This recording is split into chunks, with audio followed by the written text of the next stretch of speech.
All right, boys and girls, this lesson is 12.4, which is relate bar graphs to scaled picture graphs. And it is page 709 of the text. And it talks about bar graphs and picture graphs, which you've already been introduced to, so I'm not going to spend too much time on this page. But I do want to point out a couple of things about the second page under guided practice.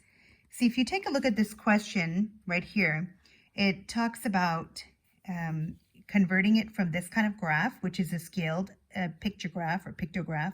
You can see that here. And you're transferring this into a bar graph. So this whole lesson is basically about going between two different types of graphs. So here you have one, and you can see 1 star is equivalent to 5, right? And this is how it would be displayed in a bar graph. So one set of data can be displayed in multiple ways. That's really the main point of the lesson.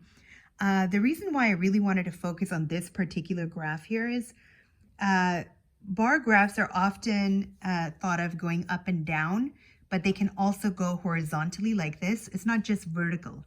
They can be horizontal like this. So you have to make sure, as I had said in the previous lesson, that you're reading the title of the graph, what the numbers stand for at the bottom, which will always be labeled for you, and then what it stands for here. What does this value stand for? Okay, moving on to page 711. There was a couple of things I wanted to point out to you here, because here they asked you not only to take this data and convert it into a bar graph, I just wanted you to make sure that you are following the key.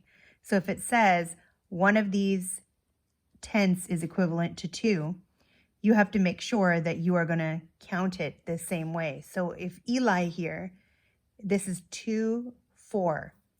That's why my bar is ending at 4. Because you don't want to make this mistake. 1, 2, 3, 4. You don't want to make that mistake. So be careful there. Make sure it stops there. And then for this part of the lesson where it asks you, write one sentence about the data in the graphs, you can pick pretty much anything that you want to say, but it has to show that you're understanding the graph. So I just picked Eli and Lucy have been on the same number of camping trips, because if you look at their data, it's the same for Eli and for Lucy. So you just have to pick one sentence.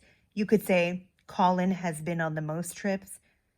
Whatever you say here has to be connected to your graph, okay? So again, showing you that a scaled picture graph can also be converted into a bar graph. There's different ways of displaying data.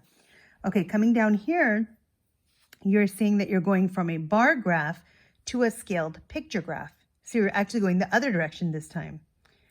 So I just picked these orange squares to represent the 3 movies, and you can see that for drama, you only had 1 bar, but that bar stands for 3, because that's where this one, the scale is 0 to 15, but the intervals are by 3. Okay, so drama is actually 3. So that box right here represents 3, not 1. Okay, so you got to be careful there. And then you could write anything that you interpret from it. So I wrote the favorite type of movie is cartoon. You could, again, have a different answer. Okay, and then on the next page, I want to show you this, because these tend to be, you know this from class, that these tend to be the most challenging questions down here. Okay, this is where the rigor is. This is the hardest page of the math book. Okay, for all of the lessons, that's pretty consistent. So if you take a look here, it's asking you the question, how would the graph at the right, that means this one, change if you change the symbol value? So what they're really asking you is, if you change this over here to 2, and you made one envelope stand for 2 in place of 4, what would happen? So remember, right now, if you were counting, this would be 4, 8, 12. But if you're changing this to 2 and one envelope equals 2, you would have a lot more here, right? You wouldn't be able to you wouldn't even be able to fit it on this graph, okay? So the length would change right here. This would become much longer. You would need much more envelopes. So if you take a look at my answer here, I wrote the number of envelopes would be a lot more because the key changes from 4 to 2. That's essentially what this question is asking you, okay? And then it asks you a question, what might the scale for a bar graph that displays the same data with the symbol value of 4b? So you're looking here. So the easiest way to do this is actually to count it out. So here, looking at the existing data, it's 4. So 4, 8, 12. This is 4, 8, 12, 16. And then you have 4 and 8. So you have 12, 16, and 8.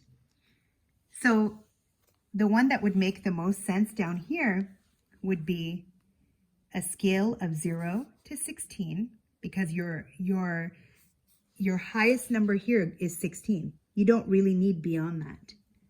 So 16, and then of course, the lowest number would be 0, and you would go in intervals of 4, because that's what makes sense. You wouldn't want to go in intervals of, for example, 3.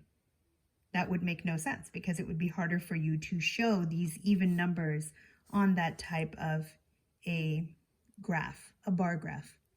Hope that helps.